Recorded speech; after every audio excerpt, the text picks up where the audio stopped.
It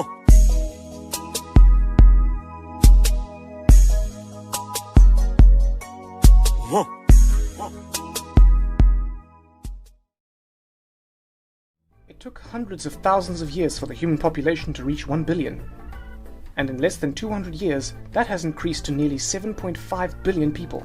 Many scientists calculate the sustainable population to be about 2 billion people, which means we need to manage our resources and food production very carefully to cater to the extra 5.5 billion people. As populations have grown, farming practices have become more intensified to maximize crop yields and ensure that we can feed our ever-growing population.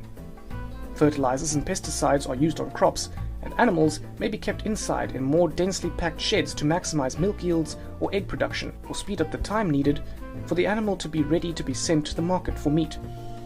To learn more about conventional farming, watch our video on modern agriculture. In this video, we are going to look at an alternative to conventional farming, organic farming. We're going to see what it is in theory and the pros and cons of this method in relation to other modern agriculture methods.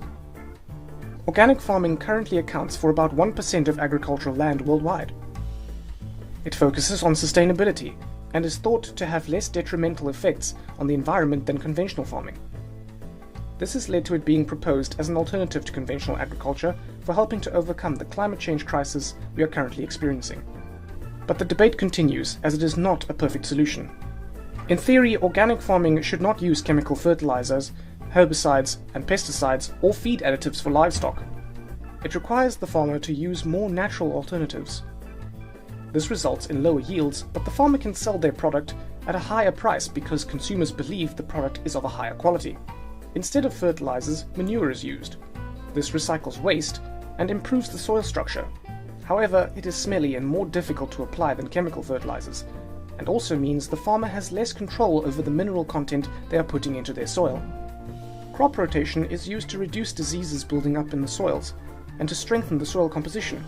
Certain crops, such as the legume family, so peas and beans, fix nitrogen from the air and increase the nitrates in the soil. This makes the soil much more fertile, and so farmers rotate legumes with their other crops. Growing multiple crops is, however, less efficient and produces lower yields than specializing in one or fewer crops. Instead of using herbicides, weeding is the preferred organic farming technique. This is of course much more environmentally friendly because it is chemical free, but it is very labor intensive. Although this does mean more jobs available, which is a great thing. Organic farming is thought to maintain the biodiversity better than conventional farming because fewer chemicals are used. There are more bumblebees and insects in the area because pesticides haven't been used. Weeds and non-crop plants can grow as herbicides aren't used. Biodiversity benefits the food chain across all levels, from the plants up to the foxes. These are the theories of organic farming, and is how we farmed for 100,000 years before the Industrial Revolution.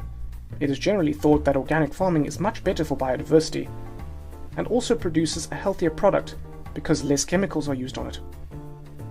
In the second video on organic farming, we will look at some of the problems of organic farming, and the reality of what it means to be an organic farm.